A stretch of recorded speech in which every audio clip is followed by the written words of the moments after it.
ஷாகுல் ஹமீத் ஏற்கனவே வந்து சொல்லப்பட்ட இப்போ சுமன் சொன்னது மாதிரி எதிர்பார்ப்புகள்னா மாற்றுனா இவர் புதுசாக ஏதாவது சொல்லுவார், புதுசாக ஒரு திட்டத்தை கொண்டு வருவார், புதுசாக ஒரு கூட்டணி ஃபார்மேஷன் இல்லை புதுசாக அவர்கிட்ட எதிர்பார்ப்பாங்க அப்படிங்கிறது ஓகே அப்படின்னு திமுக அதிமுகவோட கூட்டணி, அதாவது திமுக அல்லாத மற்ற கட்சிகளோட கூட்டணி வச்சா எப்படி இவர் புதுசுன்னு நம்புவாங்கன்னு ஒரு கேள்வியை கேட்டார் சுமன். திமுகவும் இல்லாமல் அதிமுகவும் இல்லாமல் ஒரு கூட்டணி அமைச்சா அது எப்படி மக்கள் ரிசீவ் பண்ணுவாங்கன்னு மக்கள் நல கூட்டணியையும் உதாரணமாக எடுத்து பாக்கி சொல்கிறார். அப்போ இது ஒரு குழப்பமான நிலையில் இருக்குது. அவர் வந்து ஸ்ட்ராட்டஜி வகுத்து கொடுப்பாரு, ஆனால் களத்தில் யார் வேலை செய்ய போறா, களத்தில் அது ப்ரூவன் இது வரைக்கும் ஆகலை அப்படின்றாரு பாக்கியும். எல்லாம் சரியாக இருக்கிறது என்று நான் சொல்ல மாட்டேன், எதுவுமே சரியில்லை என்றும் பொருள் கொள்ளக்கூடாது. ஒண்ணு இல்ல, ரொம்ப சிம்பிள் தான். நீங்க ஒரு விஷயம் தெரிஞ்சுக்குங்க. இன்னைக்கு மரியாதைக்குரிய தாவேகா, பி.கே., ஆதவ் அர்ஜுனா இது மூன்றும் ஒன்றுக்கு ஒன்று ஒரு ஜெல்லாகிறாங்கன்னா, ஆதவ் அர்ஜுனா அவர்கள் கட்சியில ஒரு அங்கமா இருக்காரு. பி.கே. அவர்கள் வந்து அவருடைய ஐபேக் நிறுவனத்தை 2021 கலைச்சிட்டேங்கிறாரு. இப்ப இருக்கக்கூடியது நம்ம ஏற்கனவே இருக்கக்கூடிய ஜான் ஆரோக்கியசாமி தான் நம்மளுடைய வியூக வகுப்பாளரா இருக்காரு. எப்படி நான் இவ்வளவு நேரம் பொறுமை காத்து எல்லா விஷயங்களையும் உள்வாங்கறனோ, அதே போல கொஞ்சம் பொறுமை காத்தீங்கன்னா என்ன ஸ்ட்ராட்டஜியை எடுக்க போறாங்க, எதை கூர்திட்ட போகிறார்கள் அப்படின்ற நிலை உங்களுக்கு புரியும். இப்ப புது கட்சியை பொறுத்தவரை எந்த அளவுக்கு பலகீனம் இருக்கிறதோ அதை போல பலமும் இருக்கிறது. ஏன்னா தலைவர் வந்து அதை வந்து லீட் பண்ற தலைவர் யாருன்னா ஒரு ஸ்டார் லீடர். குறிப்பா தமிழ்நாட்டை பொறுத்தவரை கர்ம வீரர் காமராஜர் காலத்திலிருந்து புரட்சித் தலைவர் எம்ஜிஆர் இருந்தாலும் சரி, அம்மையார் ஜெயலலிதா இருந்தாலும் சரி, மரியாதைக்குரிய கலைஞர் அவர்கள் இருந்தாலும் சரி, ஒரு ஹீரோ வர்ஷிப் தலைமைத்துவம் என்பது பிரதமானமாக இருக்கிறது. அந்த பிரதானப்படுத்தி தான் எந்த அரசியல் கட்சியுமே அரசியல் பண்ண முடியும். ஒரு கருத்தை நீங்கள் சொல்வதற்கும் நான் சொல்வதற்கும், ஒரு அரசியல் கட்சியினுடைய ஸ்டார் லீடர் கொண்டு போய் சேர்க்கிறதுக்கும் வித்தியாசம் இருக்கு. இப்ப பாத்தீங்கன்னா மரியாதைக்குரிய ஐயா ஸ்டாலின் அவர்களுக்கு 2021 பி.கே. அவர்கள் வந்து வியூக வகுப்பாளராக செயல்பட்டாரு. அன்னைக்கு எல்லாமே பாதகமா இருக்குதா பத்திரிகை எழுதினாங்க. ஏன் ஒருபடி மேல போய் அவருடைய ஜாதகமே முதலமைச்சராகிறதுக்கு வாய்ப்புகள் எல்லாம் சொன்னாங்க. இந்தியாவை பொறுத்த வரைக்கும் எனக்கு தெரிஞ்ச வரைக்கும் புரட்சி தலைவர் அவர்கள் கூட ஒரு இடைத்தேர்தல், பாண்டிச்சேரி தேர்தல், இதுக்கப்புறம் ஒரு வெற்றியை தமிழ்நாட்டில் ஈட்டினார். ஆனா மரியாதைக்குரிய நந்தமூரி என்.டி. ராமாராவ் அவர்கள் 7 மாதத்துல ஆந்திர பிரதேசத்துல ஒரு ஆட்சி பொறுப்பு கட்டில வந்தது ஒரு சாதனை. இரண்டாவது பாத்தீங்கன்னா மரியாதைக்குரிய பிரபலகுமார் மொஹந்தா அவர்கள் அஸ்ஸாம்ல ஒரு மாணவர் புரட்சியின் வாயிலாக ஆட்சி கட்டில ஏறாரு. இப்ப டெல்லியில பாத்தீங்கன்னா அரவிந்த் கெஜ்ரிவால் அவர்கள் ஊழல் எதிர்ப்பு என்ற ஒற்றை புள்ளியில மக்களை திரட்டி ஆட்சி கட்டில ஏறாரு. இதுல முக்கியமா நம்ம பார்க்க போனா மரியாதைக்குரிய ஐயா நந்தபுரி என்.டி. ராமாராவ் அவர்களை நம்ம ரோல் மாடலா வச்சுக்கணும். இந்த வியூக வகுப்பு போன்ற விஷயங்கள் எதுவுமே இல்லாத காலகட்டத்தில் கூட மரியாதைக்குரிய ஐயா என்.டி. ராமாராவ் அவர்களுக்கு அவருடைய மருமகனாக இருந்த இப்போதைய முதலமைச்சர் அவர்கள் அவருக்கு வியூகங்களை வகுத்து கொடுத்தார். அப்ப நம்ம இந்த வியூக வகுப்புன்றத சாதாரணமா புறந்தள்ள முடியாது. வியூக வகுப்புன்றது வெற்றி தோல்வியை தாண்டி பலம் பலகீனங்களை அந்த அரசியல் கட்சி தெரிஞ்சு கட்டமைப்புகளை புதிய அரசியல் கட்சி சரிப்படுத்துவதற்கும், இந்த கட்டமைப்புகள் வாயிலாக வாக்குகளை வாக்குச்சாவடியில் கொண்டு வந்து சேர்ப்பதற்கும், இதுல அதை தாண்டி நீங்க இவ்வளவு தூரம் சொல்றதுனால இப்ப பி.கே. உடைய பலம் என்ன, பலவீனம் என்ன, அவருடைய ஸ்ட்ராட்டஜி எப்படி இருக்கும்னு நீங்க ஒரு தரவோட பாக்குறீங்க இல்லையா? அவருக்கு இப்படியான இதெல்லாம் இருக்கு அப்படின்றத பார்க்குறீங்க இல்லையா? அதற்கு பல உதாரணங்கள் ஆந்திராவில் இதெல்லாம் குறிப்பிடுறீங்க இல்லையா? அவர் ஆரம்பிச்ச கட்சிக்கான ஸ்ட்ராட்டஜியாக என்ன இருந்துச்சு?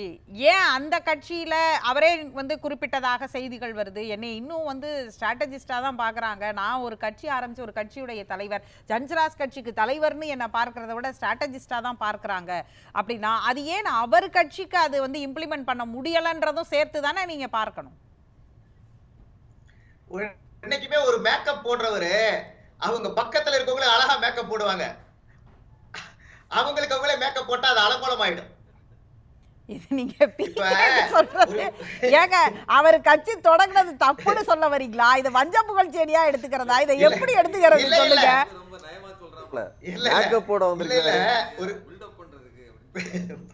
விஜய்க்கு மேக்கப் போட்டு பில்டப் பண்றதுக்கு வந்திருக்காரு, அப்படி சொல்ல வரீங்களா? அப்படி இல்ல. அப்ப இல்ல, மரியாதைக்குரிய ஐயா ஸ்டாலின் அவர்களுக்கு அவர் என்ன பண்ண வந்தாரோ அதே தான் எங்களுக்கு பண்ண வந்திருக்காரு. ஏன்னா அதாவது அப்ப ஐயா ஸ்டாலின் அவர்களுக்கு மேக்கப் போட்டாருன்னு நீங்க ஒத்துக்கிட்டா அதே தான் எங்களுக்கு பண்ண வந்திருக்காரு. அதுதான் நாங்க சொல்றோம். ஏன்னா இல்ல, இதுல இன்னொரு விஷயம் இருக்கு. இது பிகேக்குமே ஒரு சவால் என்னன்னா, பிகே மீது வைக்கப்படுகிற விமர்சனங்கள்ல அவர் வந்து ஜெயிக்கிற குதிரையின் மீது பந்தயம் வைக்கிறார்னு ஒரு விமர்சனம் வைக்கப்படும். அவரை கூர்ந்து அனலிட்டிக்ஸ் பண்றவங்க சொல்லக்கூடியது. அது இங்கே திமுகவிற்கு சொல்லப்பட்டது. அதே மாதிரி வந்து ஆந்திராவில் வந்து இவருக்கும் சொல்லப்பட்டது, ஜெகன்மோகன் ரெட்டிக்கும் சொல்லப்பட்டுச்சு. அந்த தேர்தலில் அவங்க ஜெயிப்பாங்க அப்படிங்கன்னா அந்த இதில் வந்து அவருடைய ரேப்போ இருக்குது அப்படின்ற இடத்துல இருந்து சொல்லப்படக்கூடிய ஒன்று. கேள்வி முடிக்கல நீங்க சொல்ல, நான் கேள்வியை முடிச்சிடறேன். ஆனா இவங்க ரெண்டு பேருமே ஏற்கனவே மக்களை சந்திச்சு வாக்குகளை வாங்கி எதிர்கட்சியில இருந்து திரும்ப கட்சியை பிடிச்சவங்க தான். ஆட்சியில இருந்து ஆட்சியை இழந்து மீண்டும் ஆட்சியை பிடிக்கிற இடத்துல இருக்கிறதுங்கிறது வேற. முதல் முறையாக ஒரு கட்சியை தொடங்கி அந்த கட்சிக்கு வியூகம் கட்டமைச்சு அந்த கட்சியை களத்துல மக்கள் கிட்ட கொண்டு போய் சேர்த்து அதுக்கான சவால்களை எதிர்கொண்டு அந்த ஸ்ட்ராட்டஜியை இம்ப்ளிமெண்ட் பண்ணி ஆட்சி கட்டில உட்கார வைக்கிறதுங்கிறது இன்னொரு சவால் தானே. அதை எப்படி செய்வார்னு பார்க்கறீங்க? நீங்க வந்து ஒரு மூத்த பத்திரிகையாளர் சுகிர்தா அவங்க வாயில ஜெயிக்கிற குதிரை மேலதான் ஒரு பந்தயம் கட்டுவான்னு கேக்குறது அப்படியே தேன் வந்து என் காதல் பாயுது. அவர் மேல வைக்கிற விமர்சனங்கள்ல ஒண்ணுங்க அது. அத நீங்க உங்களுக்கு ஏத்த மாதிரி நீங்க மிஸ்இன்டர்பிரட் பண்ணிக்கிட்டீங்க. அவர் இப்ப ஜெயிக்கிற குதிரை நீங்க, அதனால உங்க மேலன்னு சொல்லல. அவர் இல்லனாலும் ஜெயிப்பாங்கிறது அதுக்கு ஒரு அர்த்தம் இருக்கு. அப்படிதான் விமர்சனங்கள் வச்சிட்டு இருக்காங்க. பொதுவா நீங்க பாத்தீங்கன்னா எக்ஸ் தளங்கள்ல வைக்கக்கூடியவர்கள் அவர் இல்லனாலும் ஜெயிக்கக்கூடிய இடத்துலதான் அவர் போய் அங்க வந்து சொல்ல விமர்சனங்கள் இருக்கு. ஸ்ட்ராட்டஜி வைக்கிறவங்க இருக்காங்க. அங்க இருக்கிறதே 4 பேர் ஸ்ட்ராட்டஜி வைக்கிறவங்க மட்டும்தான். கட்சி கட்டமைப்பு எங்க இருக்குது? அதான் கேள்வி. பல லட்சம் தொண்டர்கள், லட்ச தொண்டர்கள் இன்னைக்கு 4 பேரை கூட ஒரு கூட்டம்னா கூட்ட முடியாத அரசியல் கட்சி தான் நீங்க சொல்ற வளர்ந்து இருக்கக்கூடிய இடைத்தேர்தலை சந்திக்கலாம். நீங்க 1973ல எம்ஜிஆர் அவர் சொல்லிட்டாரு. உங்களை நீங்க டெஸ்ட் பண்ணி ப்ரூவ் பண்ணிருக்கலாம். அவர் சொல்லிரட்டும். அதாவது ஒரு சின்ன அறிக்கை விட்டா பல லட்சம் பேரை திரட்டக்கூடிய இடத்துல தமிழக வெற்றி கழகம் இருக்கின்றதை நீங்க மறுக்க கூடாது.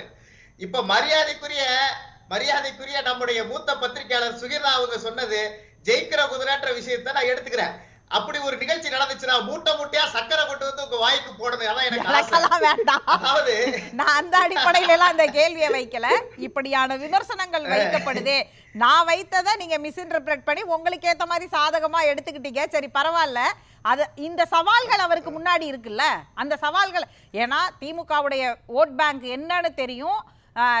ஜெகன்மோகன் ரெட்டி வந்து அவங்க அப்பா மறைவுக்கு பின்னு பாத யாத்திரை போய் அவர் வந்து காங்கிரஸ் அவர் மீது நடத்தப்பட்ட அவரை சிறைவாசம் அடைத்த அதெல்லாம் மக்கள் கிட்ட ஆதரவா திரட்டி அதன் பிறகு அவர் ஒரு தடவை ஆட்சியை பிடிச்சு இப்படியான ஒரு இடத்துல ஸ்ட்ராட்டஜி பிளான் பண்றதுக்கும் கட்சி புதுசா தொடங்கின ஒருத்தருக்கு ஸ்ட்ராட்டஜி பிளான் பண்றதுக்குமான டிஃபரன்ஸ் 2 இருக்குன்னா, சவுத் இந்தியாவில் உள்ள 2 உதாரணத்தை நான் உங்க கண்ணு முன்னாடி வைக்கிறேன், அவ்வளவுதான். நீங்க கரெக்டா பேசுறீங்க. ஆனா ஒரு விஷயம் தெரிஞ்சுக்கங்க, இந்த விஷயங்கள்லாம் எத்தனை மாசம் முன்னாடி பண்ணார் ஜெயமோகன் ரெட்டி உங்களுக்கு எனக்கு தெரியும்.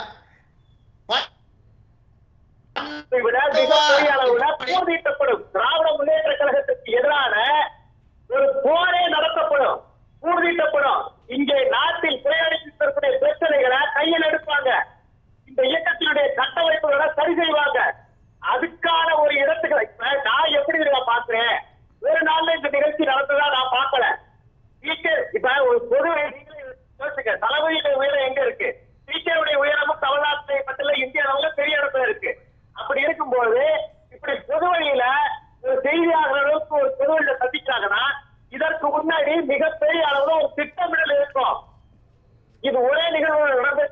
இந்த திட்டமிடலுக்கு பிறகுதான் அததான் சொல்லுங்க.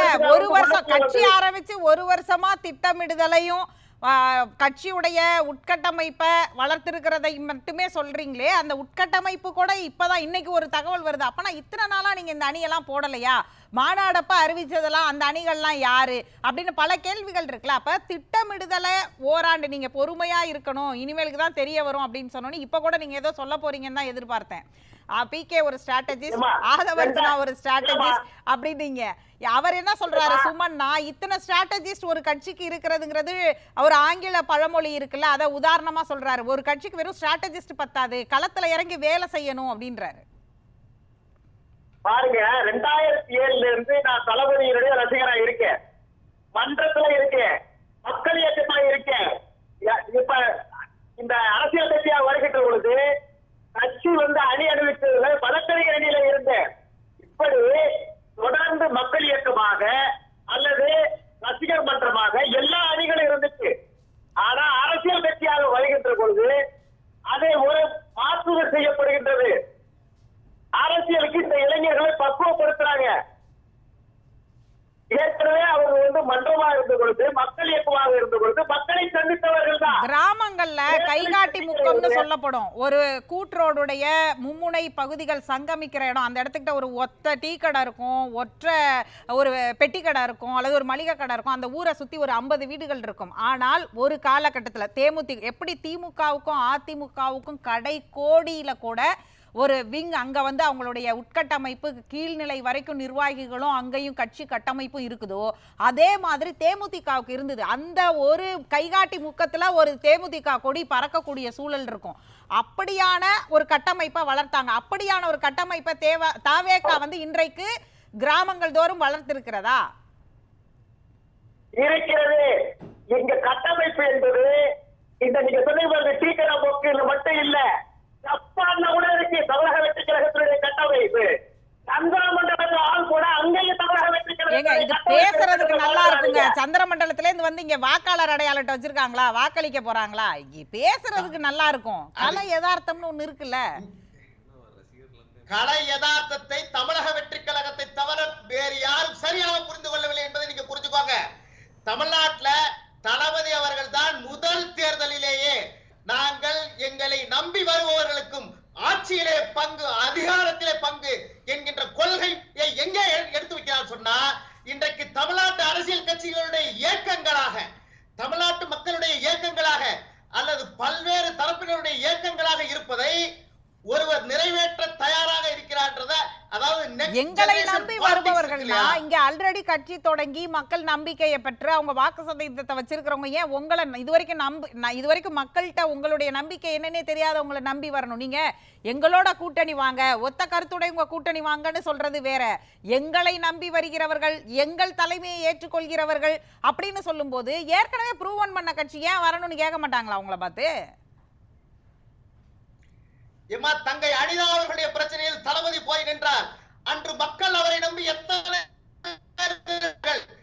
தூத்துக்குடி துப்பாக்கி சூட்டிலே அவர்கள் நள்ளிரவிலே ஒரு சாமானியனாக போய் நின்று உங்களுக்காக நிற்கிறேன் என்று சொன்னார். அந்த அம்மையார் இன்று தளபதிக்காக வந்து கொண்டிருக்காரா இல்லையா? மக்களுக்காக நாங்கள் பணி செய்துவிட்டு உங்களை நம்பி நாங்கள் இருக்கிறோம் என்று சொல்கின்ற பொழுது மக்கள் எங்களை நம்பி இருக்கிறார்கள் என்பதுதான் கலை யதார்த்தம் என்பதை மற்றவர்கள் ஏனோ புரிந்தும் புரியாத போல இருக்கிறார்கள் என்பதுதான் தேவையான வேதனை. அதாவது எங்களை நம்பி என்பது ஆணவமான சொல்லல்ல. நாங்கள் மக்கள் பிரச்சனை, கள்ளக்குறிச்சி பிரச்சனையாக இருந்தாலும் சரி, அது குருவிதானமாக இருந்தாலும் சரி, அல்லது எத்தனை விதமான மருத்துவ உதவிகளாக இருந்தாலும் சரி, விலையில்லா விருந்தகம், விலையில்லா மருந்தகம், விலையில்லா வீடு என்று தளபதியுடைய திட்டங்கள் இன்றைக்கு கடைக்கோடி இருக்கக்கூடிய தமிழகத்துடைய ஏழை எளிய பாட்டாளியை சேர்ந்திருக்கிறது. அவர்கள் எண்ணங்களிலே, இதயத்திலே, கண்களிலே, மனதிலே மத்திய அரசுடைய திட்டம், வீடுதோறும் கல்வி அல்லது இங்க கொடுக்கக்கூடிய உரிமை தொகை, இல்ல இங்க இல்லம் தோறி மருத்துவம், இதெல்லாம் மாநில அரசு கொடுக்கக்கூடிய திட்டம். மத்திய அரசும் மாநில அரசும் கொடுத்துட்டு இருக்கிற இந்த திட்டங்களை எப்படி நீங்க ஓன் பண்ண முடியும்? அரசுகள் செய்வது வேறுமா? ஒரு தனி மனிதனாக உதவிகள் செய்வதற்கு எவ்வளவு கஷ்டம் நீங்க யோசனை பண்ணி பாருங்க. விலையில்லா விருந்தகம் என்று ஒரு சாமானியன் கூலி தொழிலாளியாக இருக்கக்கூடிய ஏழை தமிழக வெற்றி கழகத்தை கொண்டு அவனுக்கு கிடைக்க